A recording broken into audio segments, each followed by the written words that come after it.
یہ کیسے درود مکمل ہو گیا؟ یہ درود کیسے پورا ہو گیا؟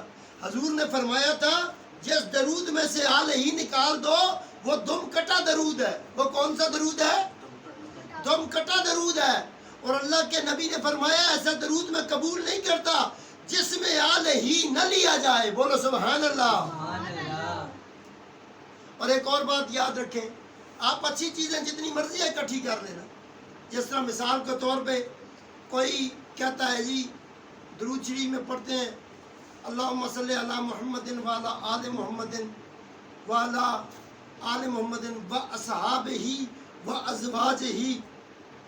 اپنی طرف سے آپ ارادہ کر سکتے ہیں ہر چیز کا، لیکن ایک بات یاد رکھنا، اپنی طرف سے آپ جو کچھ مرضی ہے کریں نا، لیکن میں نے کہا ہے اپنی مرضی کا نام اسلام نہیں ہے۔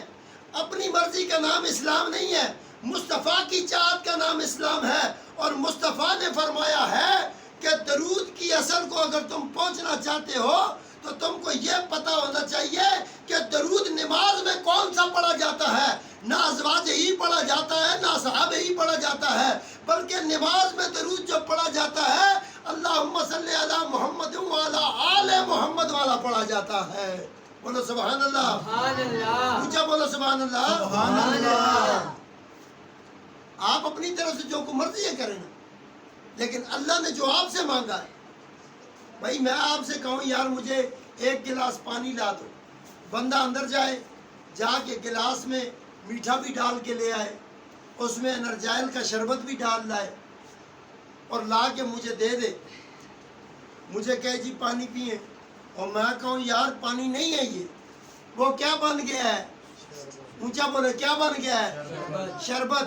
لیکن یاد رکھو اللہ کے نبی نے جو حوض کوثر پلانا ہے، وہ اللہ کے نبی نے جو حکم دیا ہے اس میں ایک رتی برابر بھی اضافہ کرو گے تو اپنی زمین چھوڑ جاؤ گے، اس لیے کہ رسول کا فرمان تمہاری مرضی کا نام نہیں ہے، وہ اللہ کی مرضی کا نام ہے۔ اور جو بندہ اللہ کے نبی کا فرمان چھوڑ کر اپنی مرضیاں کرنے لگ پڑے وہ یا بریلوی ہو سکتا ہے، یا دیوبندی ہو سکتا ہے، یا وہابی ہو سکتا ہے، یا شیعہ ہو سکتا ہے، مسلمان اور مومن وہی ہو سکتا ہے جو رسول اللہ کا متقی اور تابعدار ہو۔